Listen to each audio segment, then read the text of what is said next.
Subscribe করুন, click করুন bell icon.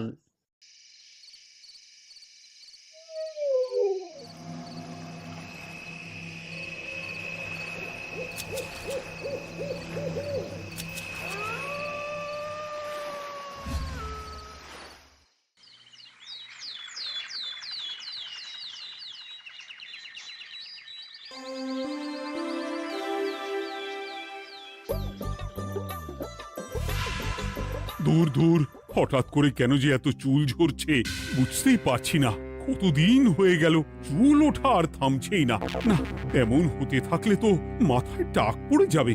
না না না, আজ রাজবৈদ্যের কাছে পরামর্শ নিতে হবে। কি ব্যাপার মহারাজ, আজ আপনাকে এমন চিন্তিত দেখাচ্ছে কেন? জীবনে বড় দুঃখ গোপাল, মন মেজাজ একদম ভালো নেই। সে কি কি হয়েছে মহারাজ? গোপাল থাকতে দুঃখ কিসের? আর বলো না, মাথার চুলগুলো আজকাল ঝড়ে পড়া পাতার মতো পটপট করে ঝরে যাচ্ছে। আমি তো জানি কেন এমন হচ্ছে, কিন্তু এখনই মুখ খুললে চলবে না। আর একটু বেশি বিপদ বাড়লে তখন মাঠে নামবো। তাই বলুন। এ তো খুব ছোট ব্যাপার, চুল ঝরলে টাক পড়বে, আর সেটা পড়া কত ভালো জানেন? কথায় আছে, যত বড় টাক তত বেশি টাকা। তুমি চুপ করো তো বাপু। যদি টাক থাকলেই টাকা হতো, তাহলে তোমার টাকা কোথায়? যেটা বোঝো না সেটা নিয়ে কথা বলো না। তাই না তাই, মহারাজের ঝরছে চুল, চিন্তার ভাঁজ মাথায়। গোপাল যতই চেষ্টা করুক, চিড়ে ভিজবে না কথায়। তোমরা সকলে থামো তো দেখি। ও রাজবৈদ্য, তুমি এর কিছু উপায় বলো। আগে মহারাজ, অনেক সময় দেহে ওই লৌহের পরিমাণ কমে গেলে এমন চুল ঝরে। আপনি বরং পালং শাক, ওই কিশমিশ, কলা ও আরো কিছু ফল আমি বলে দিচ্ছি, সেগুলো বেশি করে খান। আচ্ছা আচ্ছা আচ্ছা, তবে তাই করে দেখি।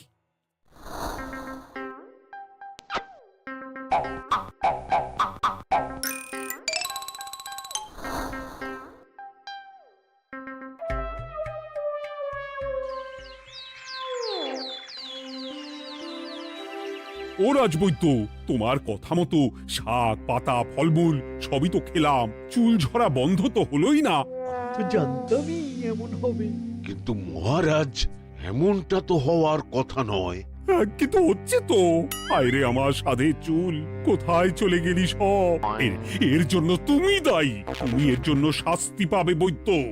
আমাকে আমাকে ক্ষমা করে দিন মহারাজ, এমনটা হবে এ তো আমি ভাবতেই পারিনি। কিছু মনে করবেন না মহারাজ, ছোট মুখে বড় কথা বলছি, কিন্তু সত্যি এখানে রাজবৈদ্যর কোনো দোষ নেই। ওকে শাস্তি দেওয়াটা ঠিক হবে না মহারাজ। দেখেছেন মহারাজ, গোপালের সাহসটা দেখেছেন? আপনার মুখের উপর কথা বলছে। তা বলি, তুমি যখন এতই বোঝো, তাহলে নিজেই একটা আস্ত লোহা খেয়ে দেখো না, তোমার মাথায় চুল গজাচ্ছে কিনা। ঠিকই আছে, এসব মূর্খের মতো কথা কেবল আপনার থেকেই আশা করা যায় মন্ত্রী মশাই। মহারাজ, আপনি বিচক্ষণ মানুষ, আমার শুধু অনুরোধ, আরেকবার ভেবে দেখবেন। ঠিক আছে, রাজবৈদ্যকে আমি শাস্তি দেব না, কিন্তু সকলের জন্য আমার একটা ঘোষণা আছে। কি ঘোষণা? আমার এই কঠিন সমস্যা যে দূর করে দিতে পারবে, তাকে আমি বিশেষ পুরস্কারে ভূষিত করব। এই তো পেয়েছি, এই সুযোগ কোনোভাবেই হাতছাড়া করা চলবে না। এবারের সমস্যাটা সত্যি বেশ কঠিন। কি করলে যে মহারাজের চুল পড়া বন্ধ হবে সেই উপায় মাথাতেই আসছে না। হঠাৎ করে কেন যে এমন হলো কে জানে।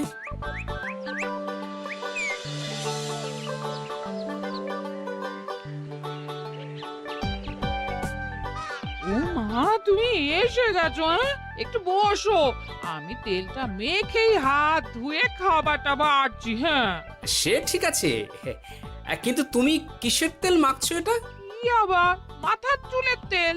এখানেও চুল, ওদিকে মহারাজেরও চুল ঝরে পড়া নিয়ে আমরা সবাই হিমশিম খাচ্ছি গিন্নি। আরে, মহারাজের অত সুন্দর কালো চুলগুলো ঝরে যাচ্ছে, এ তো ভারী দুঃখের কথা। সে আর বলতে। ওই জন্যেই তো আমি বাবা মাথায় এই জড়িবুটি তেল মাখি, এতে চুলের গোড়া শক্ত করে, চুলকে ভালো রাখে, নতুন চুল গজায় সব। হ্যাঁ কি কি বললে? নতুন চুলও গজায়? সত্যি? হ্যাঁ, বাহ, তাহলে আর চিন্তা কি। আমাকে এই তেলটা একটু দিতে পারবে গিন্নি? মহারাজকে দিয়ে আসি। উনি বলেছেন যে ওনার সমস্যা দূর করতে পারবে তাকে উনি পুরস্কার দেবেন। ওমা, এই তাই নাকি? এ তো দারুণ ব্যাপার গো। নাও নাও নাও, তেলখানা নিয়ে মহারাজকে কাল দিয়ে এসো তাহলে। আর জানিয়ে দিও, দিনে 2 বার কিন্তু তেল মাখতেই হবে। হ্যাঁ, আচ্ছা, ঠিক আছে।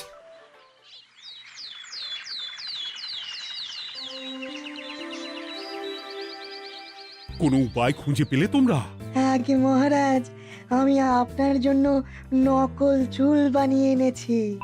যতদিন আপনার চুল পড়া বন্ধ না হচ্ছে ততদিন আপনি এটা পরে ব্যবহার করতে পারেন। সে তো বুঝলাম, কিন্তু নকল চুল তো আর আসল চুলে জায়গা নিতে পারবে না বিজ্ঞানী। আসল চুলের কথা ভেবে আমি আপনার জন্য কেশুত্তে পাতা এনেছি মহারাজ। আচ্ছা বেশ। তা গোপাল, খুব তো আগের দিন বকবক করছিলে, তুমি কি এনেছো শুনি? সেটা যথাসময়ে দেখতে পেয়ে যাবেন মন্ত্রী মশাই। এটা জড়িবুটি তেল মহারাজ। আমি এটা আপনার জন্য এনেছি। এতে নতুন চুল গজায় আর চুলের স্বাস্থ্যও ভালো হয়। আমার গিন্নিও ব্যবহার করে এটি, তবে দিনে 2 বার করে মাখতে হবে, তাহলেই ভালো ফল পাবেন মহারাজ। বাবা, তাহলে তুমি কেন মাখো না? আচ্ছা, আপনার সমস্যাটা ঠিক কোথায় বলুন তো মন্ত্রী মশাই? মহারাজের জন্য কিছু আনলেও কথা শোনান, না আনলেও কথা শোনান। সত্যি তো মন্ত্রী, কেন তুমি সব সময় গোপালের পিছনে পড়ে থাকো বলো তো? এরা তো তাও সবাই কিছু না কিছু আমার কথা চিন্তা করে এনেছে, তুমি তো সেটাও করনি। না, আসলে মহারাজ, আমিও ভাবছিলাম আপনার কথা, কিন্তু থাক, বুঝেছি। আহ, দারুণ। তেলের গন্ধটাও খুব সুন্দর। গোপাল, তোমায় অনেক ধন্যবাদ। আশা করছি ব্যবহার করলে খুব ভালো ফল দেবে। একদম দেবেই মহারাজ। দূর বাবা, ভেবেছিলাম এক, হলো আর এক। কোথা দিয়ে যে গোপালটা মাঝখান দিয়ে এসে নাক গলিয়ে ঢুকে পড়ে, খুব শক্ত পুরস্কার নেওয়ার। দেখাচ্ছি মজা।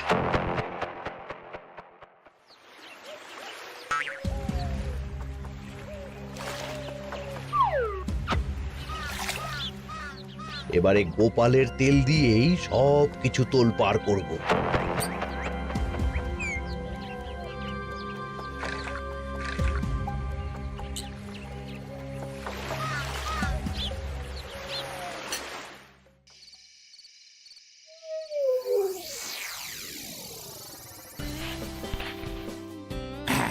ব্যাস, হয়ে গেল 2 বার মাখা। গোপাল বলেছিল এতেই ভালো ফল পাবো, কিন্তু এখন মাখার পর মাথাটা কেমন জ্বালা জ্বালা করছে মনে হচ্ছে। হয়তো নতুন চুল গজাবে বলে এমন হচ্ছে। কাল সকালে বোঝা যাবে। এতক্ষণে বোধ হয় ছোট ছোট চুল গজিয়েই গেছে। কি এটা চুল গজানোর তেল ছিল নাকি পড়ে যাওয়ার? হে ভগবান, যেটুকু বাকি ছিল সেটাও ঝরে পড়ে টাক পড়েই গেল। হ্যাঁ, গোপালই হলো যত নষ্টের গোড়া। আজ আসুক সভায়।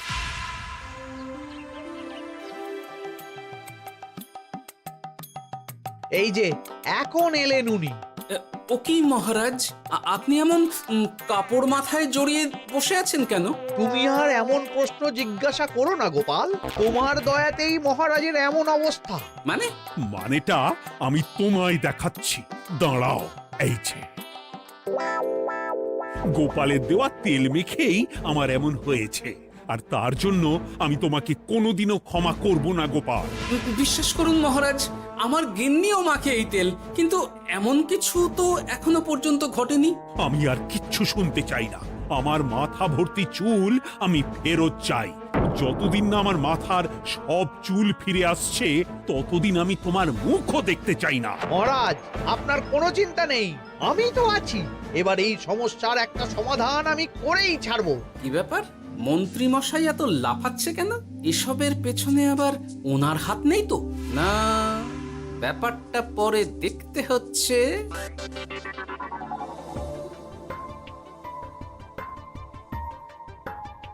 আমি বলি কি মহারাজ, এই সময়টা বরং আপনি নকল চুলটা মানে মানে পরচুলা ব্যবহার করুন। হ্যাঁ, অগত্যা, কিছু তো একটা গন্ডগোল আছেই। গিন্নিও তো রোজ মাথায় তেল মাখে, কই এমন তো হয় না। মন্ত্রী যদি কিছু করেও থাকে তাহলেও হাতে নাতে ধরবো কিভাবে? ও কি গো গোপাল দাদু, এখন এই সময় তুমি রাজসভা ছেড়ে এখানে? তোদের দাদু আর রাজসভায় যাবে না রে? কি বলছো গো? কেন? আর কেন, বিনা দোষে এমন শাস্তি। তোমায় শাস্তি দিয়েছে, তুমি শুধু বলো কে তোমার সাথে কি করেছে, বাকিটা আমরা বুঝে নিচ্ছি। আচ্ছা বলছি, কৃষ্ণনগরের মন্ত্রী মশাইয়ের বাড়িটা কোন দিকে একটু বলতে পারবেন? কৃষ্ণনগরে নতুন নাকি? আগে তো আপনাকে কখনো দেখেছি বলে মনে পড়ছে না। হ্যাঁ, আমি এখানে থাকি না, আমি এখানে আমার কাজে এসেছি, তাই মন্ত্রী মশাইয়ের বাড়ির ঠিকানাটা যদি একটু বলে দেন। নিশ্চয়ই, এ পথ দিয়ে সোজা চলে যান, তারপর কিছুটা ডান দিকে গেলেই পেয়ে যাবেন। আচ্ছা, অনেক ধন্যবাদ। ভিন গাঁয়ের লোক মন্ত্রী মশাইয়ের বাড়িতে? আহা, ব্যাপারটা বেশ সন্দেহজনক লাগছে।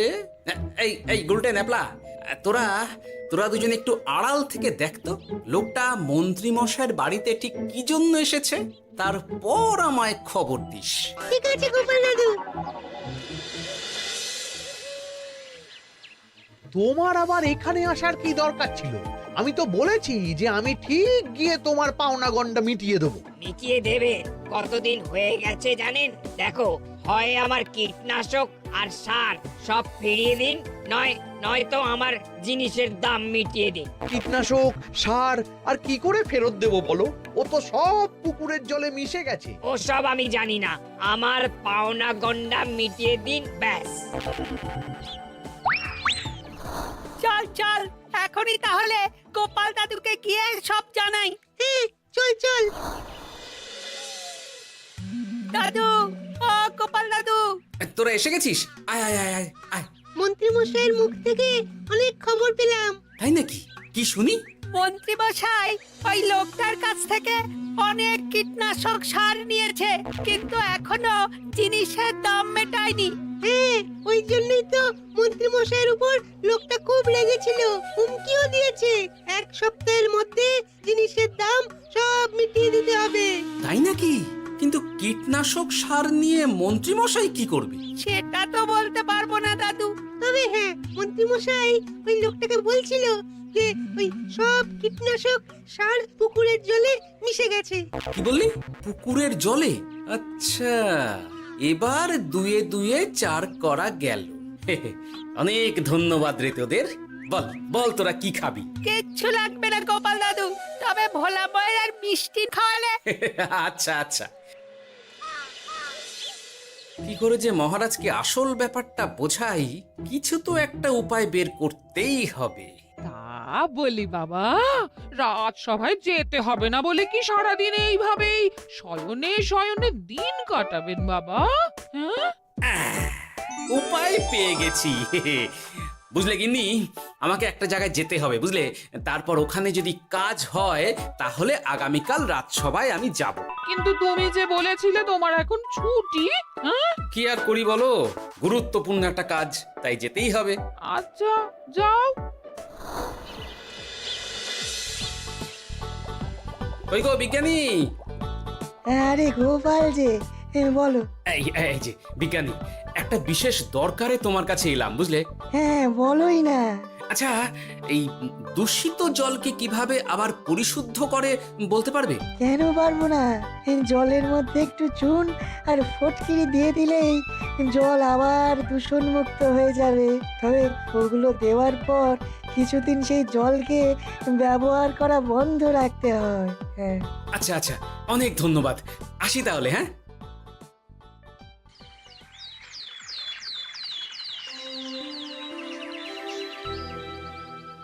ছায়া পড়েছে, ছায়া পড়েছে।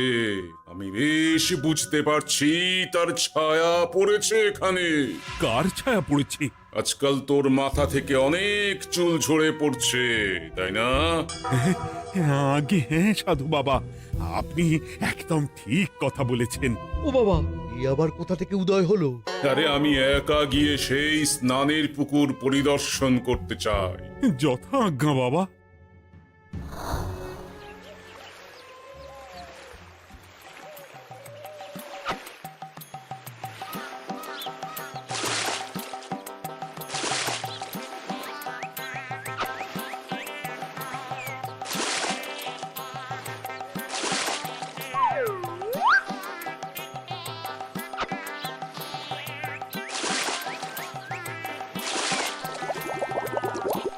যাক বাবা, মোটামুটি সপ্তাহখানেক এভাবে থাকলেই পুকুরের জল আবার আগের মতো পরিষ্কার হয়ে যাবে। এবার শুধু মহারাজকে একটু বুঝিয়ে বললেই হয়ে যাবে।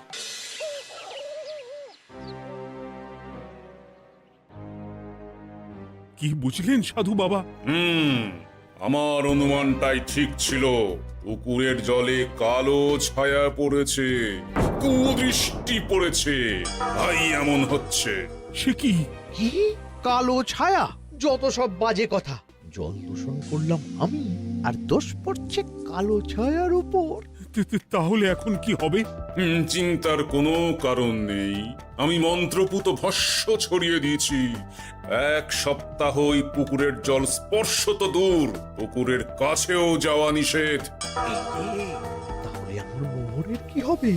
যথা আজ্ঞা সাধু বাবা। ও কি, তাহলে মহারাজ এতদিন স্নান করবেন কোথায়? সে কথা কাউকে চিন্তা করতে হবে না। মহারাজের ওপরে কালো ছায়া পড়া জল পড়েছে, তাই আগে সেটা শোধন করতে হবে। আমাকে তাহলে কি করতে হবে সাধু বাবা? আমার শিষ্য গোপাল আমাকে আগেই এই বিষয় জানিয়েছিল। আমি তার হাত দিয়েই তোর স্নানের জল পাঠিয়ে দেব। তাই আগামী 1 সপ্তাহ সেই জল দিয়েই তোকে স্নান করতে হবে। কি গোপাল? দেখছো তো মন্ত্রী, গোপাল আমাকে কত ভালোবাসে। আমি ওকে কত কথা শোনালাম, কিন্তু না না না না, কাল থেকেই আমি আবার গোপালকে রাজসভায় ডেকে আনবো। আমি আসছি, আমার কাজ হয়ে গেছে। আর হ্যাঁ, তোর স্নানের পুকুরের চারিদিকে প্রহরীর বন্দোবস্ত কর। কাক পক্ষীও যেন ওখানে প্রবেশ করতে না পারে। আচ্ছা বাবা, আচ্ছা।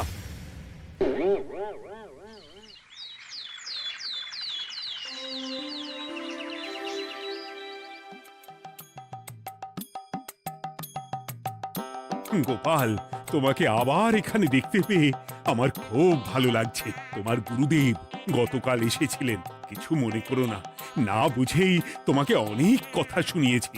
না মহারাজ, আমি জানি আপনি আমাকে খুব ভালোবাসেন, তাই আমি কিছু মনে করিনি মহারাজ। এই নিন, আমি আপনার স্নানের জল এনেছি। হ্যাঁ হ্যাঁ, দাও দাও দাও।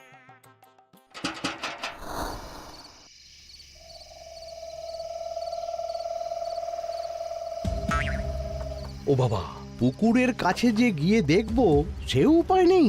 চারপাশে প্রহরীতে ভর্তি। তাহলে কি সত্যি সত্যি কালো ছায়া পড়েছে? ভালোই হলো, পাওনাদারকে বলে দেবো কীটনাশকটা জালি ছিল। হি হি।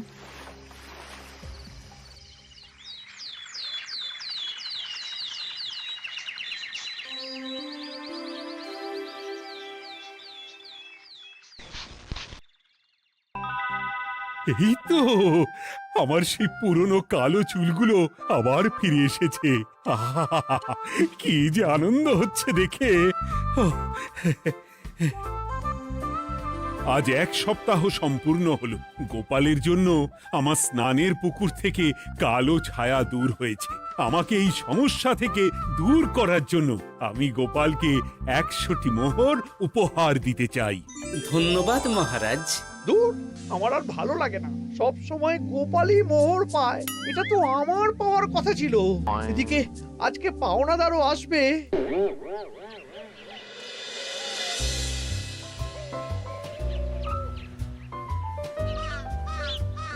গোপাল দাদু, ওই লোকটা এসে গেছে। আচ্ছা, আসছি। এটা তো মন্ত্রীর বাড়ির দিকে রাস্তা। আমরা তাহলে ওদিকে কেন যাচ্ছি গোপাল? আপনার পুকুরের আসল রহস্যটা কি সেটা আপনি জানবেন না মহারাজ। মানে নিজের চোখেই দেখুন, তাহলে বুঝতে পারবেন। আর একটু সময় দাও আমায় ভাই, এমনিতেও তোমার কীটনাশক কোনো কাজের নয়। কি এখন এসব কথা? আর একদিনও সময় দিতে পারছি না। একটু বোঝো, একটু। সব আমি মহারাজের পুকুরের জলে মিশিয়ে দিয়েছি। মন্ত্রী, তুমি তাহলে সেই কালো ছায়া? মহারাজ, আপনার পর্দা ফাঁস হয়ে গেছে মন্ত্রী মশাই। তুমি তাহলে সবটা জানতে? একদম প্রথম থেকে। রে, খুব জোর ফেঁসেছি। এদিকে পাওনাদার, ওদিকে মহারাজ, এইখান থেকে কেটে পড়তে হবে। ই! গন্ডগোল করে আবার পালানো হচ্ছে কবে রে? বলো, কেন করেছিলে? মহারাজ, আমি ভেবেছিলাম আপনার সব চুল উঠে গেলে আমি আপনার কাছ থেকে চুল গজানোর ওষুধ দেওয়ার নামে অনেক টাকা লুটবো। কিন্তু সেই ভাবনা ভাবনাই থেকে গেল, সেগুড়ে যে বালি হয়ে গেল। ভাবা যায় চুলের জন্য চুলো চুলি, হ্যাঁ?